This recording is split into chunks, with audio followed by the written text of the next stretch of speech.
No, you don't, because that's here. Look, kid, this is my house. Mom, stranger danger! Mom! Mom! It's honestly refreshing to see Molly refusing to take Rick's bait. The guy is so bitter and petty, he's willing to sabotage his own daughter's relationship with her only remaining sister just to settle a grudge with his brother. As if that wasn't enough, it's beautiful to watch Molly and Kristina stand by each other, taking on threats like Ava and Rick as a team. They need each other. And Jane's yelling stranger danger, hilarious. That kid really doesn't hold back. I'm counting down the days until Dante and Lulu finally reunite. Watching her and Rocco reconnect was such a sweet moment, especially since it was her son she saw first. I just know it's going to be emotional when Laura returns and finally finds out what Cyrus has been up to. Can't wait to see her take charge and deal with her creepy brother. But the best part of today, hands down, Rocco notices Lulu. She turns, and in that moment, it hits her. She's been in a coma for so long. That realization is going to sting. All that lost time, and the fact that Luke's gone, and she missed her kids growing up. Heartbreaking. Finally, Laura is back, and it's about time someone dealt with Cyrus. She really needs to stop being so gullible where he's concerned and take control of that situation. And honestly, the courtroom drama? Where was the prosecution during Ava's testimony? If I were a juror, I'd be sitting there thinking, wait, so you physically stopped Kristina from leaving and then tampered with evidence in the crime scene, and you were angry about it all. But Kristina never threatened you physically, only said she'd tell on you. Oh, and let's not forget the fact that legally, Kristina's baby is hers, since Molly never signed adoption papers. So Rick, what's your excuse? My verdict? Guilty as charged. Hello everyone, welcome back to my channel, Messy Syrup. It's me, Abby, here. I hope everyone is having a wonderful day. Keep watching, so let's dive into today's video. So, was this a nighttime trial or what? It feels like every other storyline today was happening at night, right? I'm not exactly sure what's going on, but I'm definitely not as confused as Lulu was when she saw Rocco. That was something. And can we talk about Rick for a second? He really nailed it with Kristina's recollection of the whole incident, knowing Ava's hiding the truth while pretending to tell it. Honestly, I'm just hoping Kristina loses at this point. But here's my burning question. How in the world is Rick even allowed to represent Ava? Isn't he the grandfather of the dead baby? Talk about a conflict of interest. How is this even legal? It's obvious Rick is ganging up on Kristina on the stand. He's supposed to prove Ava didn't push her, but instead, he's just doing everything he can to pile all the blame on Kristina. Seriously, what is even happening? Also, am I the only one noticing the elephant in the room? Rick should have recused himself a long time ago. He's Molly's dad, the baby's grandfather, and Sunny's brother. How is this not a huge issue? Sometimes this show just doesn't make any sense. I'm honestly looking forward to seeing where the Lulu story goes. It's going to be interesting to see her and Rocco finally reconnect. And I can't wait to see how everyone reacts to her return. It's gotta be pretty intense, especially considering this is the night after Sam's funeral. That's going to trigger some feelings for sure. And seriously, Lulu seeing Rocco today. She barely recognized him, and it's been so long since she woke up from that coma. Hopefully, Laura shows up in time to stop Cyrus from doing anything too crazy. Fingers crossed. Natalia was absolutely killing it as a witness at the trial.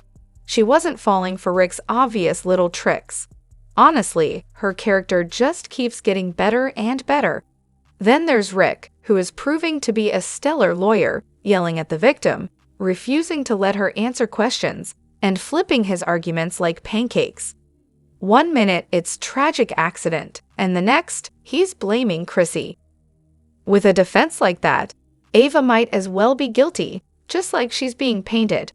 But let's talk Lulu. What a day for her. There are so many moments I loved. James yelling stranger danger at Lulu, His detective skills are next level, by the way. He totally pegged her from a photo. Was hilarious. Lucky and Elizabeth seeing her walk in the lobby like it was a miracle. Seriously, did she justify physics? But the best part? When Rocco locked eyes with his mom, and she realized just how much time she'd lost while in a coma. Heartbreaking, yet beautiful. Now on to the real business, taking down creepy Cyrus. What was his plan with Lulu? Why the sudden move? Glad to see Laura finally getting involved though. And I can't wait for Dante to see Lulu. There are so many epic moments coming up as she reconnects with everyone. Lulu is straight up out here running like an NFL receiver, by the way. She's an injured woman with a brain injury, saved by a liver transplant, yet somehow still pulling off a full face of makeup and acting like an IV drip has nothing on her. Hitchhiking to her house to see her son. It's almost like she's been training for a role in an action movie. She's on fire, even though I'm still not entirely sure how she's pulling all of this off. I always thought after being in a coma for years, the whole therapy process would take at least a couple of weeks. But nope, here she is, practically sprinting through recovery. It's wild. And as for Ava and Kristina tripping over a bag doesn't make her the victim, and honestly, she should have calmed down before storming into Ava's hotel room. But hey, if Rick were my lawyer, I'd be in big trouble. He's a mess. I'm so thrilled that Rick stepping in actually helped Molly realize it was an accident. I mean, that's exactly why he took Ava's case, right? So, whether Ava ends up behind bars or not, Rick can at least take comfort in knowing he helped Molly start to heal, something her family, for reasons that defy logic, hasn't even tried to do. The Lulu sightings? Oh, so interesting. I'm also so happy that Lucky and Maxie are finding out at the exact same time that Lulu is awake. How convenient. That last scene with Lulu and Rocco? Yeah, so much emotion there. I can't wait to see how this all plays out on Monday. But seriously, Lulu waking up and suddenly being able to run after being in a coma for 4 years? Absolutely ridiculous. Did the writers forget that rehab is a thing? No amount of willpower turns you into a track star after 4 years in a coma. A little rehab help could have at least given us a more believable storyline. Maybe they could have even introduced a new character. Rick's a good lawyer, no doubt, and I'm actually looking forward to seeing where he goes with this. Ava's innocent, she didn't push anyone. Kristina tripped over a bag and fell out the window. I'm team Ava all the way. I mean, who wouldn't love some Ava Jerome drama? And can we talk about Diane? Where on earth is she? Why wasn't she there for Alexis when Sam died? Not even a phone call, nothing. It's like the writers forgot she exists. And the trial? Please. Christine's lawyer didn't even bother questioning anyone. Rick just waltzed right through everything like he was on vacation. It's so obvious the show's setting up Ava to walk free again, even after messing with Sunny's medication. Writers, if you're going to go that route, at least make it believable. Oh, and about Lulu. Isn't that the original Lulu? She sure sounds and looks like her. I went back and watched some of those episodes with Luke and Laura, especially the ones where Laura was in the mental institution. So yeah, I'm pretty sure that's her. So the woman's been in a coma for 4 years. 4. And then, get this, she just wakes up, strolls out of bed, and starts walking around like it's a casual Tuesday, like nothing ever happened. Now, this either has to be the dumbest plot twist ever, or she's been faking the coma for God knows how long and just got strong enough to make her big escape. But here's the kicker, why? Why didn't the monitors start screaming bloody murder when she ripped them out? And why did that nurse immediately call Cyrus like she was in on the whole thing? But wait, let's talk about the obvious. All the signs scream that Brooklyn is Gio's bio mom. I'm betting Dante's the dad, though. Maybe she had him when she was a teen, never told Dante, and Lois just gave the baby to some family friend, who conveniently kept raising Gio under that whole family friend ruse. But I'm guessing Lois didn't tell Brooklyn either, because of course, this whole thing needs to be a giant mess. Can you imagine when Brooklyn finally realizes her son's been living under her roof this whole time? And Gio's gonna get such a shock when he finds out he's actually a Q instead of just some regular kid. And then there's Lulu with her amazing memory. I mean, she's just out of a coma and had a liver transplant. No big deal. And yet somehow, she remembers everything, like where she lived, the key under the garden animal. Like, seriously, who needs physical therapy when you've got such a miraculous memory? The plot holes here are practically endless. Drew is pure scum. He's so selfish, it's almost impressive. He tells Jason that if Jason moves into the Q's estate, Drew will move out with Scout. Like, as if Scout's needs are secondary to Drew's petty jealousy over his twin brother. Does he really think Scout doesn't need to be with her family, especially after losing her mother, Sam? She should be with her older brother, Danny, and her other brothers, Rocco and Dante. But nope, Drew's too caught up in his bitterness to care about his own daughter. He needs another beatdown, and this time, I really hope Michael and Curtis are the ones to deliver it. Drew's the worst. And let's talk about Ava for a second. When she tried to push Kristina's buttons, she must have thought she was playing some kind of brilliant game. But it backfired spectacularly when Kristina brought up Morgan and Connie. Ava totally lost control. Sure, Kristina shouldn't have gone over there. But those of us who've been pregnant know how hard it can be to keep your cool in the final weeks. Hormones in pregnancy brain are no joke, and Ava definitely knew Kristina's temper was a ticking time bomb. But she played a dangerous game anyway, poking two bears, Sunny and Kristina, and it ended in tragedy. Now, the real question is, how is Ava going to explain her role in Morgan, Kiki, and Irene's deaths to Avery? That's going to be an interesting conversation. So here's a little more backstory on Lulu, because of course, there's always more. While her mother, Laura, was off in her catatonic wonderland, Tracy decided it was the perfect time to marry Luke.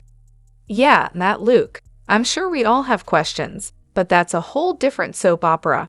Anyway, Luke, being the adventurous soul he is, was off doing who knows what, and so Tracy, the stepmonster, as Lulu lovingly called her, took over the parenting duties. Their relationship, oh, it was a real roller coaster. But hey, in the end, they figured it out, and there was mutual love and respect. Who knew? Which brings us to Lulu's sudden trip to the Q's. After walking into what she thought was her home and finding it was, like, totally different, thanks, remodeling, she was understandably confused. But now we get it. The Q's house had been redone while she was in her coma.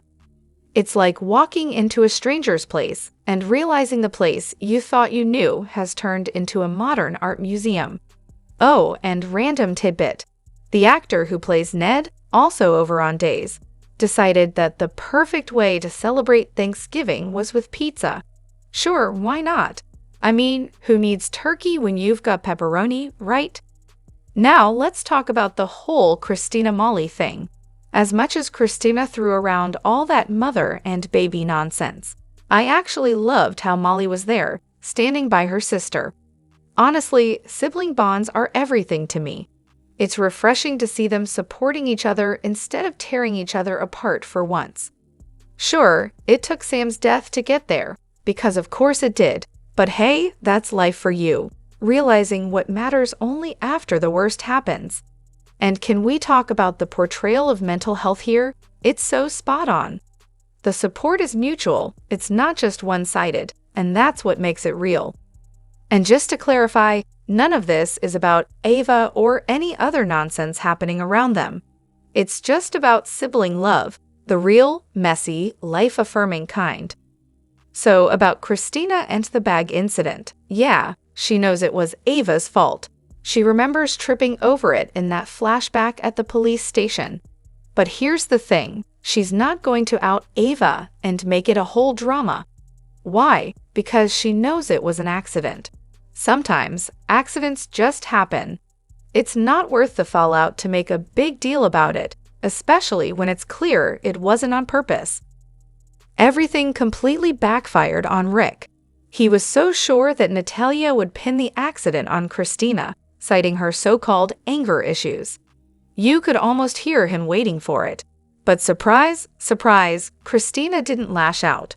She didn't give him the reaction he was hoping for, which, let's be honest, was probably a meltdown. Instead, she just got really upset, which frankly made Rick look worse. It's hard to come off as the good guy when you're trying to provoke someone, and they just calmly dissolve into tears. Rick definitely didn't get the performance he was expecting. If anything, it made him look even more like the bad guy, which was ironic because that's exactly what he was trying to avoid. No wonder, in his closing argument, he went from blaming Kristina to declaring it a tragic accident instead. As for the Gio situation, here's where it gets interesting. Sonny found out that Dante was his son in 2010, which sure was only 14 years ago.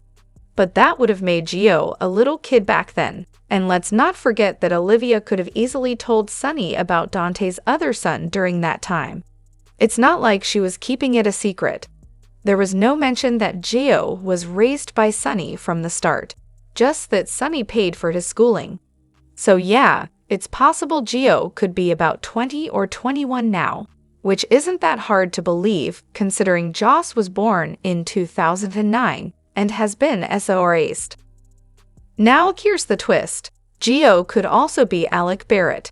And if that's true, well, that opens the door for a potential return of Brenda. Remember her? She's from the old neighborhood, and her kid was in danger. At first, she claimed Dante was Alec's dad, until it came out that he wasn't, but he said it to protect her. Then Alec came to Port Charles for a bit, and Brenda whisked him away to Rome, because she was worried about his safety around Sonny's shady business. So it's not a stretch to think Sonny knows who Gio is. He might have helped pay for his schooling because of his connection to Brenda, or maybe because he once planned to adopt Alec. Sure, Brenda took Alec and left, but Sonny understood. Alec was born in 2007, but he could have been SORA'd too.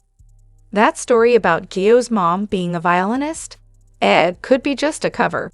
And her ex-husband, the one who died before Gio was born. Yeah, Brenda shot him to protect Dante. So maybe Gio is Alec, and this whole thing is just a setup for Brenda's return. Oh, let's dive in. First, James staring at that picture. Yeah, that didn't look anything like Lulu. It was almost laughable. And don't even get me started on the face Brooklyn made when Chase said what he said. Priceless. But forget all that for a second. Can we talk about Rocco calling Ava mom? Cue the tears. I mean, seriously, I'm not usually this emotional. Okay, maybe I am, but still. But that moment got me. Sobs uncontrollably. Now, I know not everyone was sold on Arabella Chandler as Lulu at first, but credit where credit's due, she grew on me. Hats off to Frank for giving us the time to get invested. She is Lulu now. End of story. But here's a quick question. Why was Elizabeth trying to calm Lucky down? Seriously, Cyrus deserves whatever Lucky dishes out. That man is pure evil. And yes, Rick did put Molly in an awkward position. But come on, we all know Kristina's a total brat who lies through her teeth. Lulu's back, Ava's innocent, and honestly, it was a pretty damn good day in Port Charles. Ava and Molly. Total heroes here. They were the only ones telling it like it is. Even Kristina's support system seemed to waver when Ava took the stand. So here's what I think happened with that whole tragic mess. Ava grabbed Kristina by the arm. Kristina freaked out, pulled away, and in her panic, tripped over the bag and fell out the window. It's obvious Kristina can't handle the guilt of her role in the baby's death, so she's rewriting history to make Ava the villain.